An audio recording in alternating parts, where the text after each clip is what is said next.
Mr. Jobs, you're a bright and influential man. Here it comes. It's sad and clear that on several counts you've discussed, you don't know what you're talking about. I would like, for example, for you to express in clear terms how, say, Java, in any of its incarnations, addresses the ideas embodied in OpenDoc. And when you're finished with that, perhaps you could tell us what you personally have been doing for the last 7 years.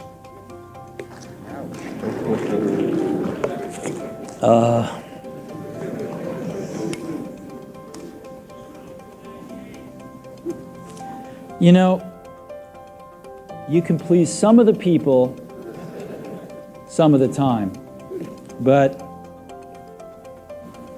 one of the hardest things when you're trying to affect change is that people like this gentleman are right in some areas.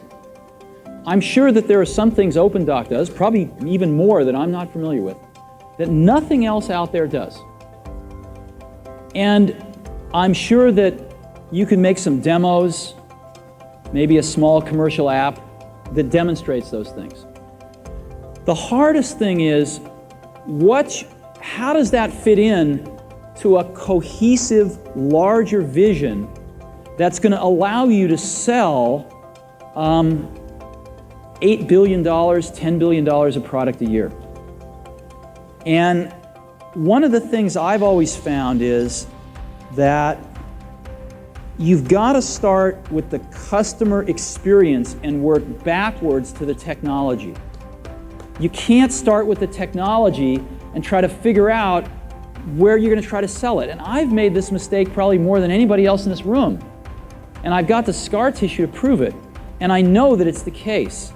And as we have tried to come up with a strategy and a vision for Apple, it started with what incredible benefits can we give to the customer? Where can we take the customer?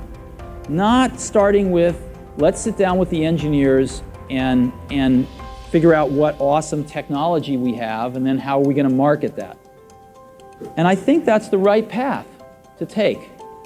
I remember with the laser writer, we built the world's first small laser printers, you know, and there was awesome technology in that box. We had the first Canon cheap laser printing engine in the world, in the United States here at Apple. We had a very wonderful printer controller that we designed. We had Adobe's PostScript software in there. We had Apple Talk in there. Just awesome technology in the box. And I remember seeing the first printout come out of it and just picking it up and looking at it and thinking, you know, we can sell this. Because you don't have to know anything about what's in that box. All we have to do is hold this up and go, do you want this? And if you can remember back to 1984, before laser printers, it was pretty startling to see that. People went, whoa, yes. And that's where Apple's got to get back to. And you know, I'm sorry that OpenDoc's a casualty along the way, and I readily admit there are many things in life that I don't have the faintest idea what I'm talking about.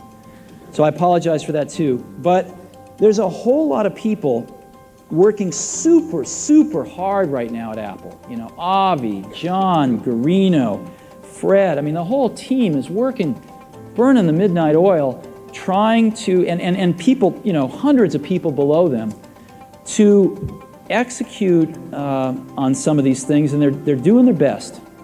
And I think that what we need to do, and some mistakes will be made, by the way. Some mistakes will be made along the way. That's good, because at least some decisions are being made along the way. And we'll find the mistakes, we'll fix them. And I think what we need to do is support that team going through this very important stage as they work their butts off. They're all getting calls, being offered 3 times as much money to go do this, do that, the valley's hot, and none of them are leaving. And I think we need to support them and see them through this and write some damn good applications to support Apple out in the market. That's my own point of view. Mistakes will be made. Some people will be pissed off. Some people will not know what they're talking about.